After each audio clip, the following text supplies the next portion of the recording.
324 days, Israel has been bombing Gaza, turning what were streets full of homes into wastelands of rubble.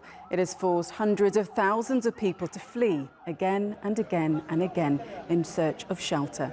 More than 40,000 Palestinians have been killed in this conflict so far, and attempts to pause fighting and bring a lasting and sustainable ceasefire have come to nothing. I'm Rome Zaidi, and over the next 60 minutes, we're going to look at where the ceasefire efforts are at and whether a resolution can be found to hopefully bring a lasting peace to the people of Gaza.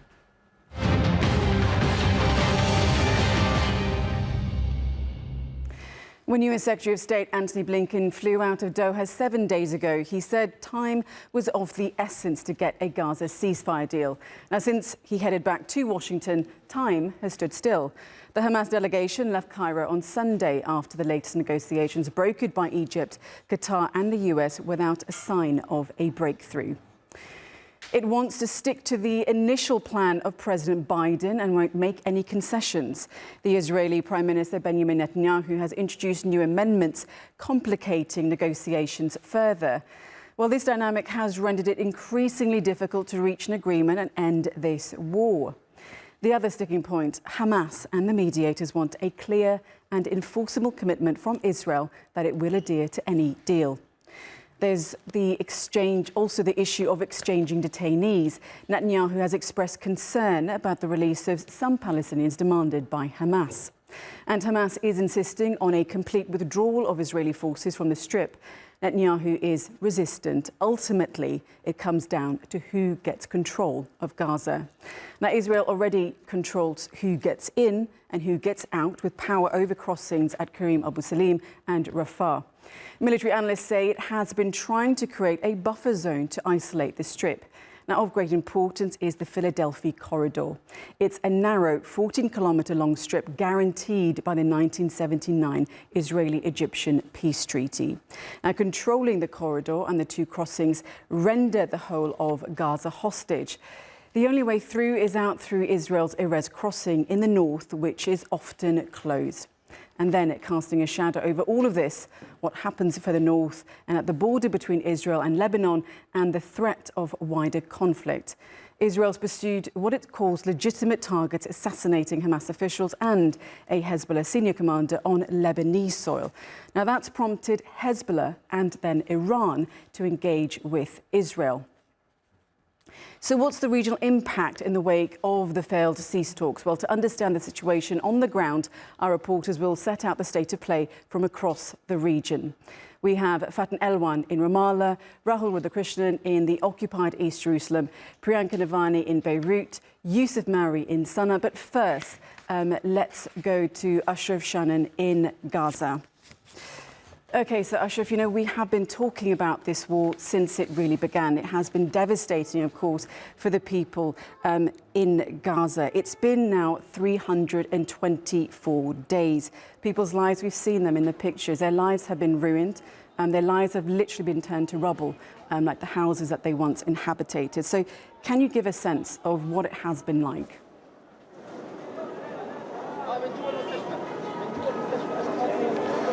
Well, Mariam, the daily life here is of death, destruction, the smell of death everywhere. Everywhere you look around, you see mass bombardment of entire neighborhood, entire cities, misery everywhere. People are suffering on a daily basis. People are super exhausted. They're hungry, they're thirsty. They haven't had electricity for almost 11 months now. The infrastructure of the entire Gaza Strip has been destroyed. Nearly 40,500 people have been killed. Close to 100,000 people have been wounded. The health sector is literally paralyzed by the systematic Israeli attacks. That's the simplest way to describe the situation currently, Maria. Now, we're here across this 1 hour to talk about ceasefire, about negotiations for a ceasefire. When the outside world talks about this, we frame it as a series of compromises or conditions that need to be met. But that's probably not the way I would assume that Gazans see it. This is their lives that the world is deciding upon. So does the idea of a political solution, if it should come, Does that give them hope?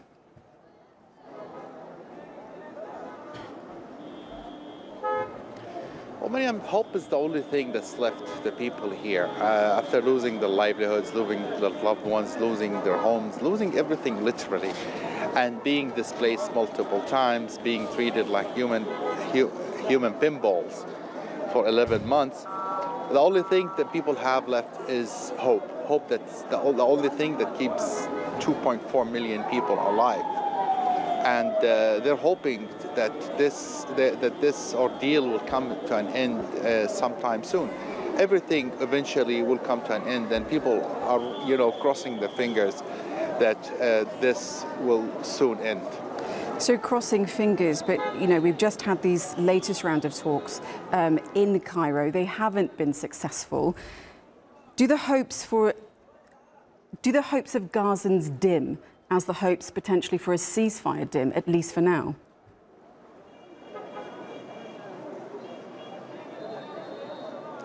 Well, people are still hoping, despite all the failures. I mean, since they had their hopes very high in early May when Hamas agreed to the terms of the ceasefire talks, but the Israeli government responded by invading Rafah and destroying the Rafah crossing.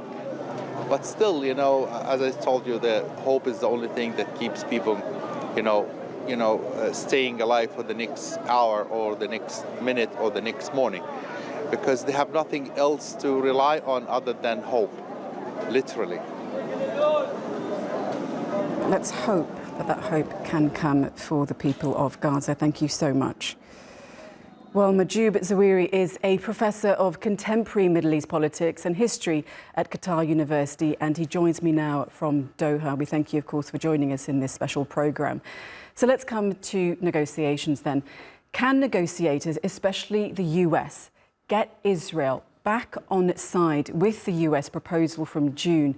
And why did the talks in Cairo fail for you? Well, I think the base of this negotiation was the Biden initiative, which being presented in May and then developed on the 2nd of July. And between the two periods, Benjamin Netanyahu has added and suggested and forced ideas that complicated the whole scene. So now we are actually missing the point, which initiative they are referring to, which proposal they refer to. It's obvious that the United States, Biden administration, is not capable to put enough pressure on Benjamin Netanyahu so he can show more flexibility. From day one, it was clear that he wanted to reoccupy Gaza. Americans said from day one that no occupation, no changing of the status quo of Gaza, and there should be another solutions. Despite all of those, number of no's that Americans basically said or sent or basically convey to Benjamin Netanyahu, but he insisted on a few things. He insisted on the border with Egypt. He insisted on controlling Philadelphia border across with Egypt. He insisted on Netzarim, basically a crossroad between north and south on Gaza. He insisted on a number of the Palestinians, which I think around 60,000. 60,000, no one knows in the media, I have to say, who are they. However, I was able to find out those 60,000 are basically the government employee in Gaza.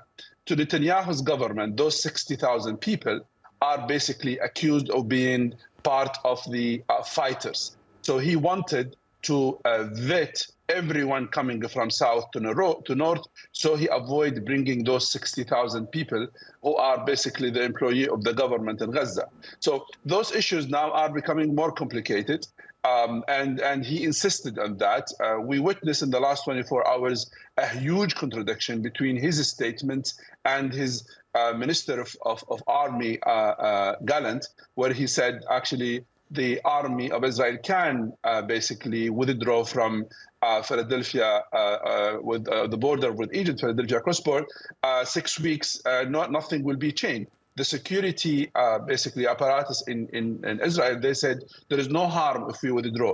However, Netanyahu himself is insisting in that, and Biden administration is not capable to basically push him back. We'll come to what pressure the US can place on Israel in a moment, but I wanted to come back to what you were talking about, these new conditions that you say Netanyahu is adding into these negotiations.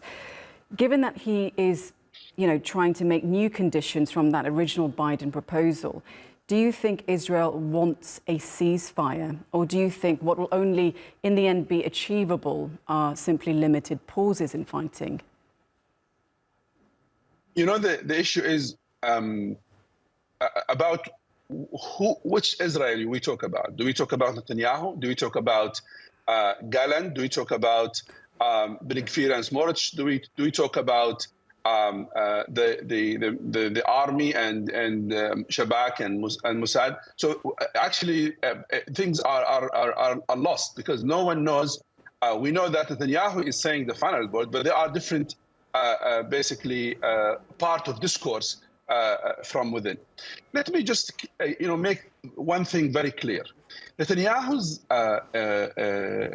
plan is very clear.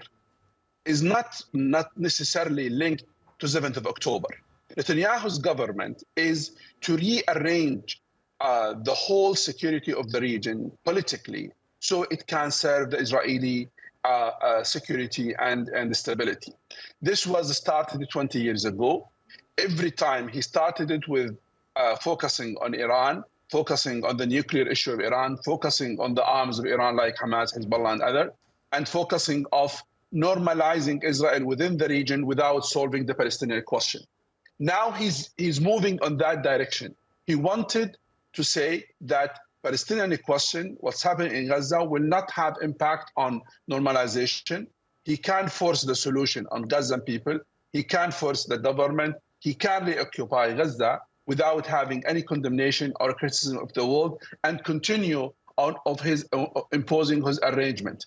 I always said in your station, Netanyahu is trying to Israelization of the region. He wants the region to become more close to the Israelis' security and stability. He wanted everyone in the region to serve that purpose. And what's happening now in this negotiation. Let me just ask you this then, Mahjoub. You talk about what Netanyahu wants, but what do you think the US wants? I mean, obviously, a US election is coming. We're going to have, the US will have either Republican or Democratic president, and that could affect the war and what Israel does next. Does a new US administration have the power over Israel? No, unfortunately, no. Because at the time they are criticizing Netanyahu or semi-criticism, they are providing him with weapons. And according to the figures we have now, more than $55 billion has been basically support has been sent to Israel in the last 11 months. And the weapons going on in a daily basis or weekly basis. And the political support, the media. The major issue is the discourse. Israeli discourse about the war is actually covering the media in the United States. So the narrative of which full of lie and misleading is still in American media, and that is what basically makes the administration very weak, because they cannot have any different initiative which basically contradict what's being listened, what's being broadcast in the media. They still talk about Israel as a victim, and they close their eyes of 40,000 people killed in Gaza and more than 100 people injured and more than 2.1 displaced and more than 10,000 under rubbles, and 85% of Gaza has been destroyed. All of this is not being talked about in the United States. That is the main reason why the administration is very weak. The discourse, the narrative in the United States is the narrative of 7th of October, which full of lie and full of misleading and basically trying to victimize Israel and making the Hamas and the Palestinian as a whole. It's not about Hamas, it's about Palestinians, because he's basically demonized 2.4 people in Gaza. And that, if you go back to the 7th and 8th of October and you listen to the statement by all senior officials, including the president of Israel, all of them, they wanted actually to, destroy Gaza, kill as much as they can. And the argument is, those people they are supporting, those are the base, the social base of what they call it, Hamas. So basically, everyone should be punished, and that is the justification. This kind of narrative is still occupying the media in the United States, and that weakening the Biden administration, and which make them unable to basically pressure Netanyahu. And also, one final point in this context, Netanyahu as well is playing very smart game with Biden administration, with the Democrat as a whole, because he knows that any move from them against him, they will pay the price heavy in the elections. And also, he's tried to be close to the Republicans with the assumption that Trump will win, and that will give him more space to continue the war and impose his security arrangements in the region. So he wants to be in the middle, monitoring the election situation. He doesn't want to lose the Democrats, but also he wish and maybe he prays that Trump will come, because it will be easy to deal with him. One of the main enemy of Netanyahu now is the deep state in Washington. Deep state still has some rationale and logic. I don't think it's quite so easy for anyone to really deal with Donald Trump. And what you say, power and politics, it's a very careful balancing act. Professor Majoub, stay with us. We're going to come back to you. But right now, let's cross over to the occupied East Jerusalem, where Rahul Radhakrishnan is there for us. So Rahul, good to see you. So does Israel's current leadership, given what you heard from the professor just there, does it have an interest in a long-term ceasefire, especially when their aim, of course, is to have long-term control of all Palestinian areas and, of course, to rid Gaza of Hamas? So can a ceasefire actually work?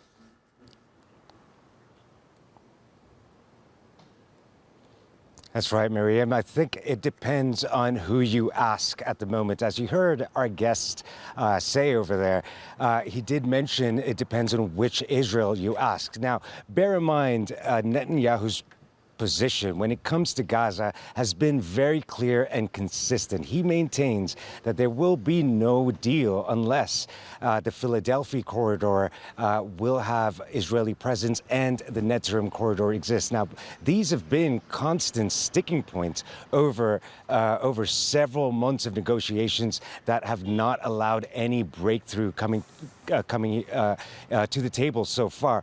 So that has been somewhat of a spanner in the works. Now, when you talk about a long-term solution, this is what, if you ask the Israeli public, what their top priority is to see the release of the 109 or so remaining captives that remain held in Gaza. For them, that's been the rallying call, and they've been asking Prime Minister Netanyahu to come up with the deal in order to see these captives return home.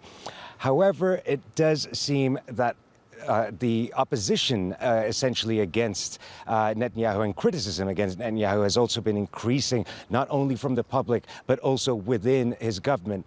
Yoav Gallant has also said that a deal must be struck. And we've also heard from the leader of, or the chief of Shin Bet, the domestic intelligence service, as well as Mossad, who are part of those negotiations in Cairo, saying that a deal is something that they're aiming for. However, it does seem that Netanyahu has another vision. He does seem to be appeasing his far-right members of the Knesset who form his alliance that keeps him in power. So there are many variables involved in what may become of a long-term ceasefire in Gaza, Miriam. OK, Rahul, thank you for updating us on that Israeli position. But let's now cross over to Priyanka Navani, who joins us live from Beirut. So, Priyanka, you heard Rahul there, laying out what he believes the Israeli position to be. Now, in the last few days where you are, we've seen lots of traded blows between Hezbollah and Israel. Now, these negotiations have also taken place against the backdrop of some very, you could say, serious retaliatory strikes from both Israel So can you talk to us a little bit about, what these strikes really mean for both sides right now? They're saying that they're actually pausing hostilities for now, but can people really believe it?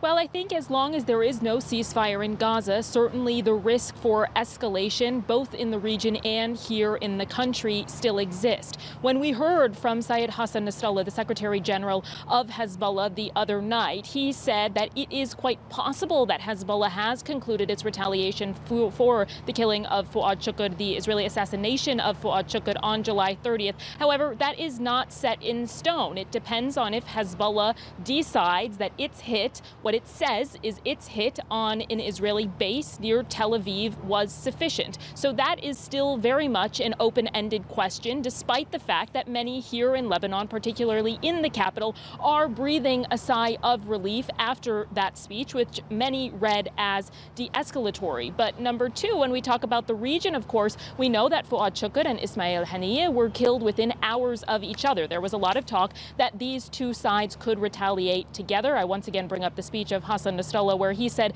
that wouldn't be the case. However, Iran is yet to retaliate. Once they do that, who is to say if Israel could retaliate even stronger on one of what it considers an Iranian proxy, that is Hezbollah? So that's another open-ended question. But I think the third reason that the risk for escalation here remains is that this cross-border fighting still exists. Escalation and the cross-border fighting that we have seen since October the 8th, do not exist in a vacuum. So long as people are being killed on the border, particularly at the rate that we have seen throughout the summer, the risk for escalation exists, and it exists in a great deal.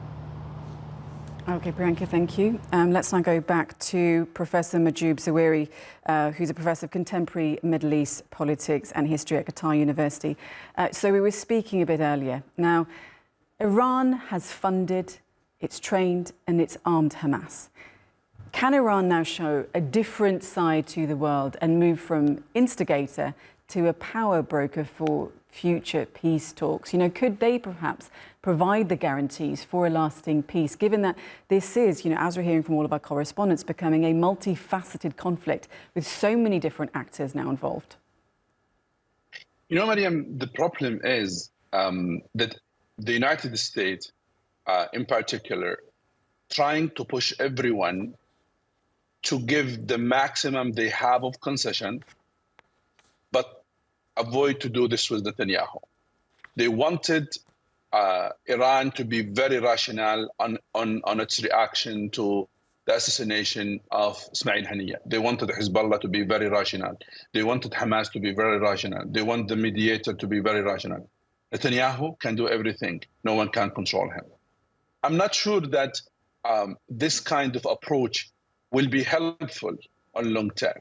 But isn't it time for Iran perhaps to show some restraint, to also highlight the lack of restraint perhaps being shown by Prime Minister Netanyahu? Look, Iran basically has two major issues. One, there is a new government just started. The minister there been approved by the parliament just last week. So basically, that's a challenge to the government. The government has promised to start with different approach when it comes to regional and international ties. And number two, there is a huge pressure on Iran to act, considering what happened inside Tehran of the assassination of Ismail Netanyahu. Trying to create balance between this and that, it seems that's very complicated to Iran. They wanted to be more smart on their response. They wanted to show their muscle, but they don't want to go to a real conflict. Why? Because Iran knows that what war means. They have a war 8 years with Iraq, and the consequence until today, they pay the price. So they know what does it mean if the war started in the region and they are becoming part of the war. They don't want their cities to be bombarded by the Israelis. They don't want the nuclear program to be targeted. But they want to hit, but to be smart on that. Saying all of this makes the Americans a little bit relaxed, by the way, and this is not being said in the media. The American knows this very well. They know that the Iranians, they are a very rational player when it comes to their own safety and security and stability. And they know that they don't want a real war in the region. But instead of capitalizing on this by the Americans, instead of using this to push Israelis, they actually pressure Iran more and more to be more rational. And that itself put the leadership of Iran under more pressure internally, even from the military, I would say, front in Iran, because they blame the politician of saying, guys, we have to do something. This happens in our, in our capital, and our integrity, our reputation is basically suffering a lot because of this. And I think what's happening now, Iran wanted to see what is the ramification of Hezbollah's reaction. Is there any serious ramification? And they are waiting for that. Whether they can build on that or they actually initiate something different to show Israel that they can respond and they can basically hurt Israel when it comes to its security. Okay, Professor Majid Zouiri, we thank you so much for giving us the overall political context when it comes to the Israeli, US and Iranian positions to this war. Thank you so much. Well, Yusuf Mari joins us now live from the Yemeni capital in Sana'a. So, Yusuf, the Houthis have welcomed Hezbollah's attacks. They too say that their attacks are in solidarity with Palestinians and that they're not going to stop till Israel stops its war. Now, the Houthis have engaged in sporadic missiles and drone strikes on Israeli targets. They've also, of course, targeted shipping lanes in the Red Sea. How does this for them help the cause of everyday Gazans?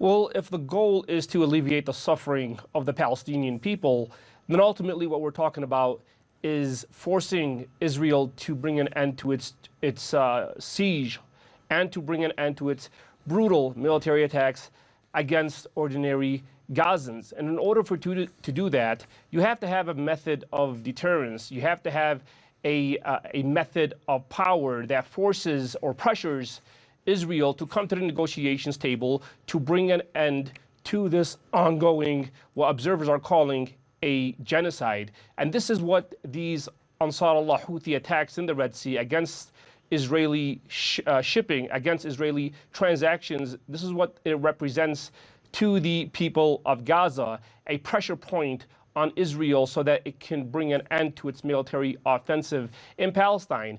And since these Ansar Allah Houthi attacks began in the Red Sea against all Israeli transactions in the Red Sea, we have to look at the ramifications and the consequences and what this has achieved for the people of Palestine. One, these attacks have greatly denigrated the Israeli economy. In fact, the port of Eilat and the port of Haifa, which are considered the lifeline of the Israeli economy, they've been basically forced to operate with a skeleton crew because there's simply no business and no transactions going through the port of Eilat and through the port of Haifa. An example of this is in 2023, 150,000 vehicles, they entered Israel through the port of Eilat. In 2024, when these Ansar Allah Houthi attacks began, or this blockade on Israeli shipments began by Ansar Allah, no vehicles entered the port of Eilat or the port of Haifa. The chairman and the owner of the Eilat port, he basically stated, quote, "No other businesses face the challenges that we face today." So basically, you're talking about greatly impacting the Israeli economy to the point to where Israel has no other option but to come to the negotiations table and seek an alternative, aside from continuing the bloodshed. And these attacks have not only gave hope, if you will, to the people of Palestine in the sense that they do have some sort of pressuring point. It has also denigrated the profit and the revenue for these ports by 80%. So 80% of the revenue generated by Israeli ports has been impacted. or hasn't really been there for these ports, which is why they are operating with a skeleton crew, because they're basically making no money, no revenue because of these Ansar Allah Houthi attacks.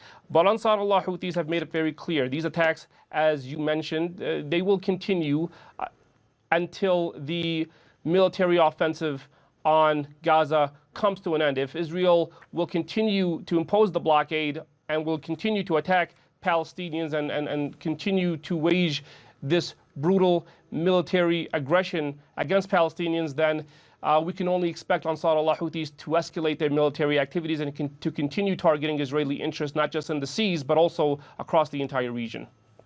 OK, Yusuf Mary, thank you for giving us the latest there from the Yemeni capital. Well, let's now cross back to the occupied East Jerusalem, where Rahul Radhakrishnan is live for us. So, Rahul, I'm sure that you were listening there to Yusuf in Sana'a.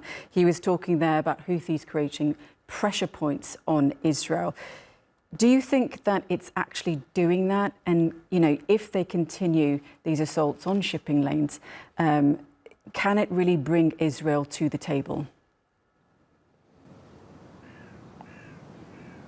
Certainly, Miriam. I think it's worth noting, as you heard Yusuf say over there, that the Houthis in Yemen, as well as Hezbollah, did say that they're involving themselves and attacking Israel in order to apply pressure on Israel and its allies in order to end this war in Gaza. The Houthis have made it clear, and we've been reporting this since November last year. That's when they began the attacks on the Red Sea. The Houthis have made it clear that if there is a ceasefire in Gaza, their attacks on the Red Sea will cease immediately. Hezbollah has also reflected it. And, you know, this also suggests the nature of how wide-ranging, or the regional nature of how an escalation could develop to. But, you know, I think it's also worth noting that among the people who are most impacted are also the Palestinians in the occupied West Bank, as well as here in occupied East Jerusalem. And joining me now on set is Ratiba Natche. She's a political activist and a member of the National Authority in Jerusalem. Ratiba, thank you very much for joining us at TRT World. And, you know, so as a Palestinian, can you give us a sense of how this war, it's been 11 months now, how has this war impacted Palestinians living here in the occupied East Jerusalem? Yes, as you know, since the 7th of October till now, the Israeli government is trying to afraid the people in East Jerusalem and to keep them like under control by arresting a lot of Palestinians. We have over than 1,900 arrested activists or Palestinians from East Jerusalem, including like 45 child, and that's because they want to make people silent here in Jerusalem, and that's not the only way of keeping people silent. They always have demonstrations for the houses. The percentage of demonstration of the houses is increased for double since the 7th of October till now, or a little bit maybe more, and they use this excuse to threaten activists and people from Jerusalemite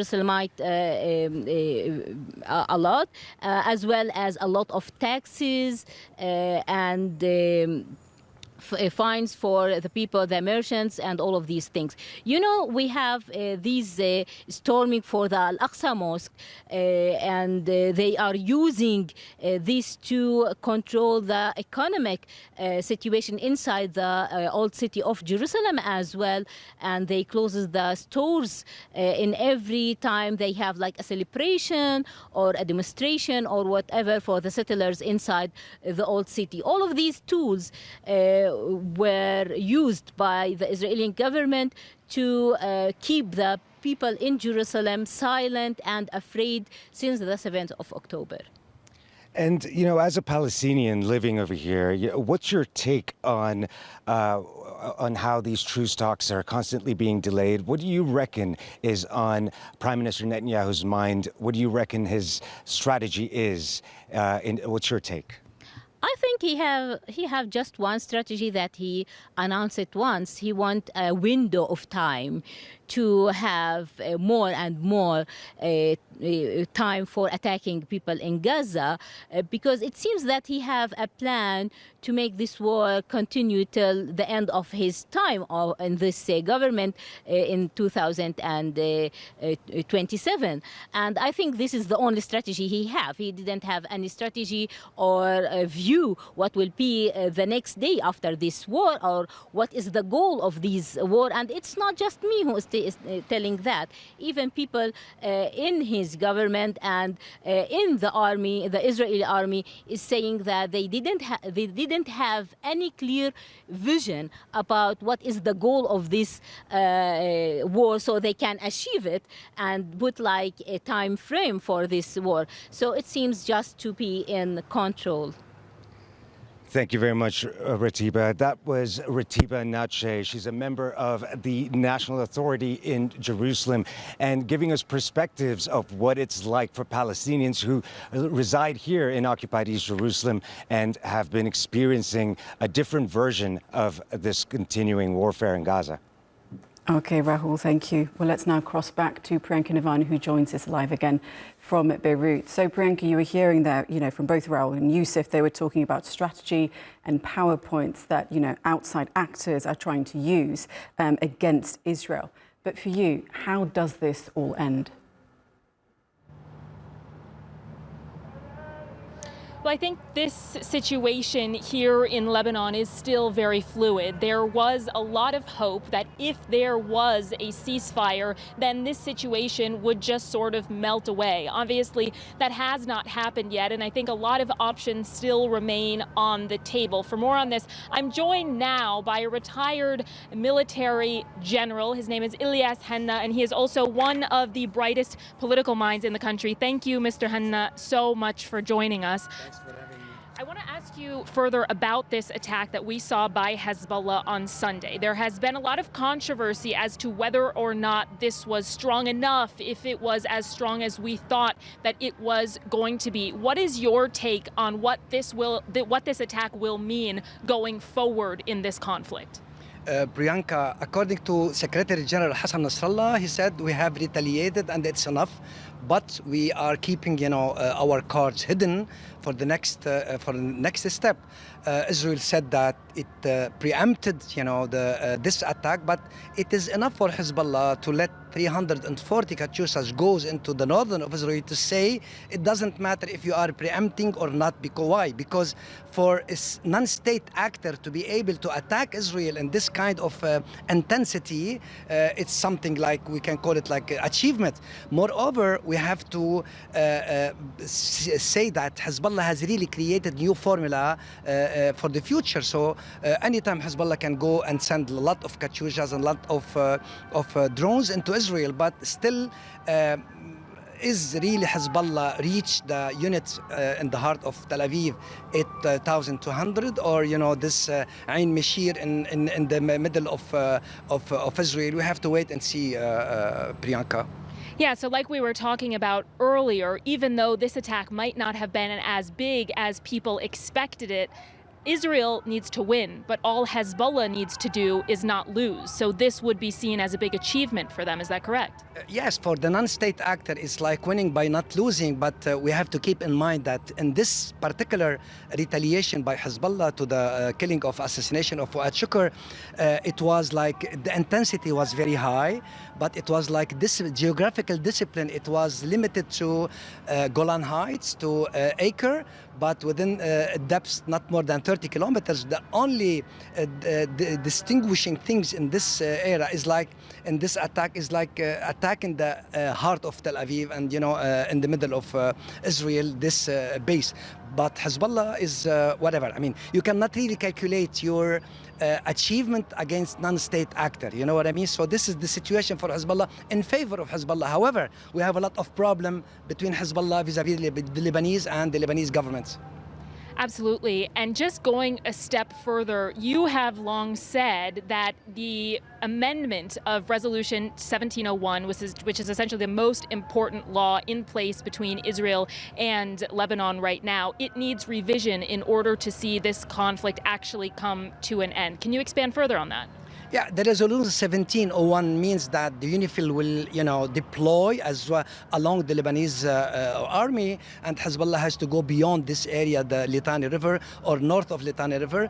Nobody respected the 1701, neither Israel nor Hezbollah, and Hezbollah cannot really go beyond, to withdraw its forces, because the strength of Hezbollah is to be in this area in order to deter Israel according to the strategy of Hezbollah. And if you want to change it, you have to have political solution. And this political solution and the amendment of this resolution has to go into the United Nations Security Council. And who knows if some country, the big one, the big five, may use the veto power.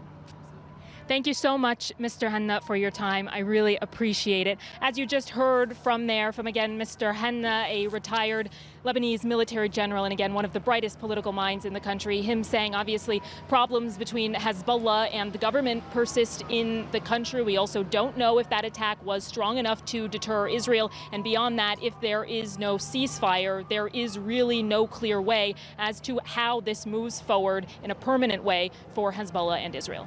Okay, Priyanka, thank you for wrapping all of that up and for the thoughts of your guests from Beirut. Thanks so much.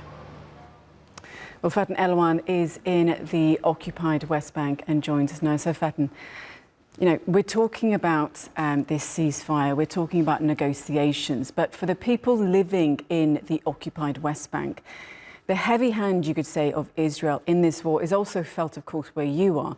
Settler violence is on the rise, and Israel's steady encroachment of the occupied West Bank seems to be also on the rise. For you, is this perhaps a further sign of a long-term Israeli strategy for permanent control?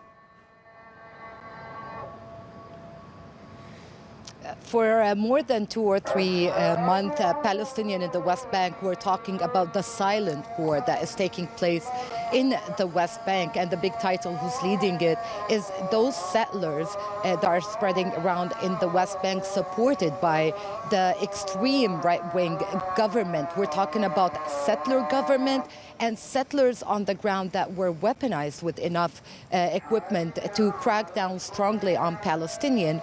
And it's just getting worse and worse every night, and it's going into areas that we never used to see them face-to-face interaction, as we're talking about the Jordan Valley. So how we're seeing the things on the ground is more escalation is going to happen. But I would like to give a wider perspective about it with Dr. Saeed Nimr. He's a political professor at Birzeit University.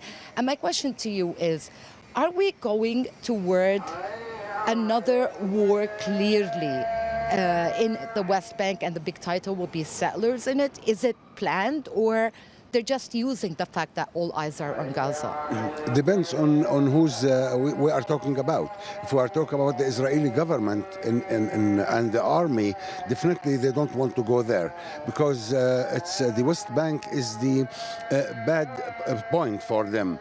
But if we are talking about Smotrich and Ben Gvir and other leaders of the settlers, definitely they wanted to do that in aim to control the West Bank. What we are seeing in the last few days and last month, as a matter of fact, is an increase of the activities of these settlers, the attacks, grabbing of land, building new settlements, and enlarging the perimeters of the settlements, existing settlement.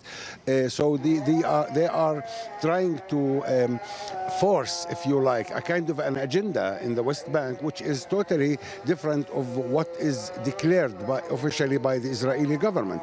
So what we are seeing now, that because of the war after the 7th of October, that the settlers are taking more and more role in this situation for 2 reasons. The first one is that the whole area is now concerned more about what's going on in Gaza, and especially the media, so they can do whatever they want in the West Bank.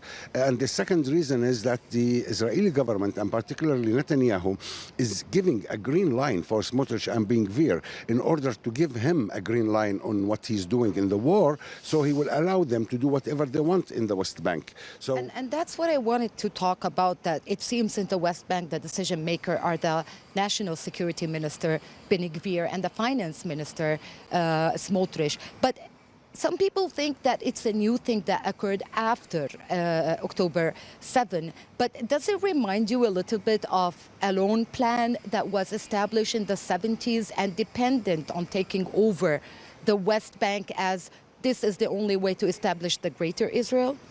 Yeah, this is the problem, that the whole world, they don't know how the Israelis are thinking about the West Bank. The aim generally is to kick out all the Palestinians, to ethnically cleanse Palestine and to annex all of the West Bank and maybe Gaza if they manage to also ethnically cleanse Gaza. But apparently in Gaza it's more difficult and the plans didn't work. So now they are focusing more on West Bank, and that's why even Jordan is very much concerned, because if they are pushing the Palestinians out from the West Bank, they have to go to Jordan, and it's not an easy task for anyone in the region. And I think that is a kind of a declaration of war against the West Bank. And you never know, the West Bank and Gaza, East Jerusalem, we went through 2 intifadas, so you never know when the third one is coming. And apparently the tension is very, very high, and it's almost there. Another push maybe from the settlers, and maybe this thing will happen. And for the Israeli army, that will be really, really a big problem. It's a new front, because we are talking about more than 465 villages, apart from the cities, apart from the refugee camps. It means that the Israelis have to be everywhere. It means also to deploy a lot of soldiers. It means also that they have to protect the settlements and the settlers everywhere. And this will be a huge task and a bigger front than anyone else. And the huge task that is taking place already in the West Bank, and even the Foreign Ministry alert or put a red alert about a third intifada coming on the way, and the big title, as Dr. Said said, settlers attack. Okay, Faten Alwan from the occupied West Bank, thank you. Well, let's now stay on the issue of the occupied West Bank and bring in Tahani Mustafa. She's a Palestine analyst who works on issues including security and socio-political and legal governance in the occupied West Bank. And she joins me live now from Amman. Really good to have you on this special program. So if the occupied West Bank is ever, as you say, to have full autonomy, it needs a functioning government. Now, using your own words, what will it take to revive the PLO, and do Palestinians really need it? Well, the Palestinians certainly do need a legitimate leadership, whether that in the form of the PLO is something for the Palestinians themselves to decide.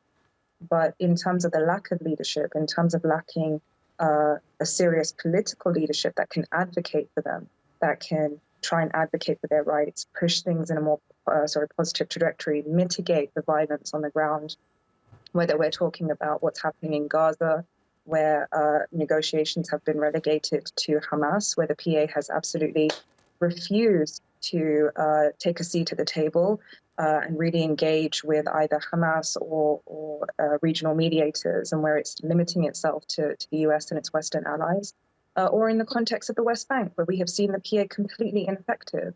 And if anything, other than self-aggrandizement, we've seen the PA completely absent. It's almost like they're simply not there. People have been very much left to their own devices in terms of their own personal security. And so right now, Palestinians do have somewhat of a clear vision in terms of how they want to start the process of renewal. But unfortunately, the biggest obstacle to that is Mahmoud Abbas and his 2 lieutenants, Hussein al-Sheikh and Majid Faraj. And as long as they have the backing of powerful states like the US, which is really the only thing now guaranteeing his political survival, then it's very unlikely that any of these initiatives are really going to take any serious hold. So if Palestinians are looking then for serious advocates, for them, will a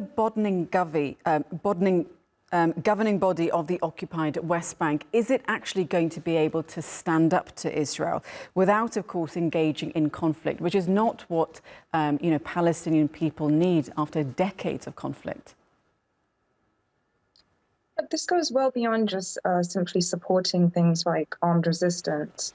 The PA has been completely incapable of mitigating a lot of the violence on the ground, whether that's, really supporting local committees that have tried to set up protection, kind of local community protection units, whether it's providing just the very basics of governance like education, health, sanitation. The PA is seriously lacking in all of those elements, as well as the fact that the PA has really done nothing in terms of trying to engage Israel, trying to engage its allies, and seriously try and leverage something in order to try and mitigate things. If anything, what you have had over the last 2 years, which is where I think we've seen the worst increase in terms of settler violence, and now, unfortunately, we're seeing that sort of blurred with settlers now donning military uniforms.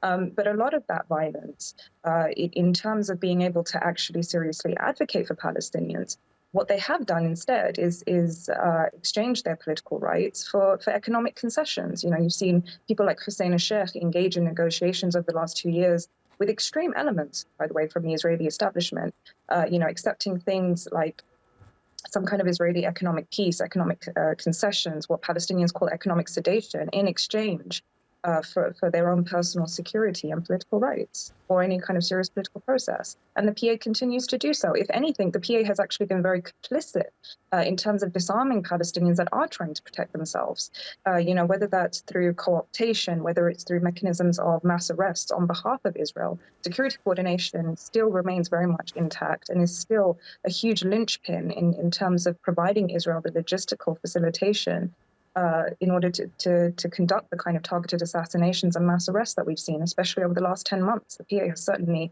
been deeply complicit in that. Indeed. Well, Tahani Mustafa, I mean, that's what you've said is absolutely fascinating, on what real political governments could look like or should look like in the occupied West Bank. We're going to have to leave it there for now, but thank you for joining us on the programme. Thank you. Mohammed Shahada is the Chief of Communications of Euro-Mediterranean Human Rights Monitor, and he joins us live now from Copenhagen. Again, thank you for taking the time to be on this special programme with us here at TRT World. So despite, you could say, the talks in Cairo failing, we're also hearing some notes of positivity, especially, from US quarters. But when negotiations were in Doha, I believe you were there. Talk us through those. Was it the same there? What was actually being said away from the cameras? Is there any sort of hope or positivity that you can bring from behind the curtain? Absolutely. So on a positive note, there was an understanding that was reached on July 2nd. It was basically a very slightly amended version of Biden's proposal that he set forth in May, and termed as Israel's own proposal, and claimed that Israel has accepted it. And Hamas made 2 very slight amendments to ensure that it would lead to an actual ceasefire, not just a temporary pause. They were the mediators that the deal for the proposal. It was the United States and Israel. But later on, after they got that answer, Israel proceeded to attempt an assassination against Muhammad al-Dayf, to kill Ismail Haniyeh, and unleash a huge amount of massacres in Gaza. Hamas said that this does not derail the negotiations. They still would accept the July 2nd parameters. But Netanyahu proceeded to set forth 4 deliberately provocative and impossible conditions that are very much there to ensure that the deal fails, not just per Hamas, but per Israeli sources as well. So Chief of Staff of the IDF, the Shin Bet, the Mossad, the negotiators, they've been all telling Netanyahu that the insistence on remaining in the Philadelphia corridor and the Netzarim corridor that divides Gaza in 2 will destine the entire talks to fail. What happened a couple of weeks ago in Doha with the summit, it was basically what people there are saying was a sham theater play designed to just be performative from the start. It did not have any actual essence to it. It was just there to ensure that Kamala Harris's DNC would pass without disruptions peacefully, and to hinder the ability of Iran and Hezbollah to retaliate against Israel. But the actual essence of it was the United States basically and virtually embracing to a huge extent all of Netanyahu's impossible demands. Now, Mohammed, let's move a little bit away from negotiations themselves. I mean, I'm quite aware that we are slowly running out of time as well. Let's come to the situation in Gaza. Now, you, from your social media, I saw you document a lot about people's stories from Gaza, and I understand your parents' home in Gaza was also bombed at some point during this war. Has that made this war a lot more real for you and the people that you know? Well, I personally, I've lived through 10 Israeli military operations. 3 of them were wars and 2 were grand invasions. I've never seen the like of this before, never. In terms of magnitude, scale, severity, virtually every single person I know has been exposed to loved ones not just being dead, but either decomposing on the street or hacked into pieces. A lot of my friends had to pick up their loved ones in plastic bags. A lot of my neighbors had their loved ones and families buried under the rubble until today. One neighbor of mine, an old woman, she would stand on top of the rubble every morning. She placed a tent there on top of her destroyed home, where she would call every morning for her dead children under the rubble, in the desperate hope that there would be any sign of life. If you take any parameter at all of this war, it's quite unprecedented. Indeed, and we've seen so many of these graphic images, some of those, of course, that you share, but you were going to have to leave it there. But Mohammed Sharada, we appreciate your contributions. Thank you. Well, Faten Elwan is in the occupied West Bank, and we want to go back to you, Faten, for sort of the last question. What is the future for the people of Gaza, especially for you looking on and for all the people in the occupied West Bank? Where can you see their future lying? Well, I would like to be optimistic, but what we're seeing on the ground is annexation plan and ethnic cleansing happening and taking place slowly on the ground, starting from Gaza, targeting all the young generation and women, pregnant women especially. We're talking about a demographic war. 7 million Israeli living inside of occupied Palestine, and we have 7 million Arabs, Palestinian living in the same area. In numbers, they're equal. What Israel wants is to create the great Israel. And in order to do that, they need the West Bank to be cleared from any control on their border or water sources or the sky. And this is exactly what's happening in Gaza, because it's one entity. And great Israel mean annexation and killing more of Palestinians. And this is the dark future that I'm seeing. Okay, well, Faten Elwan, thank you so much for your contribution for this special program. Okay, well, that's it from us. Thank you for watching this special program, this 1-hour special on ceasefire negotiations. The news, of course, continues on TRT World.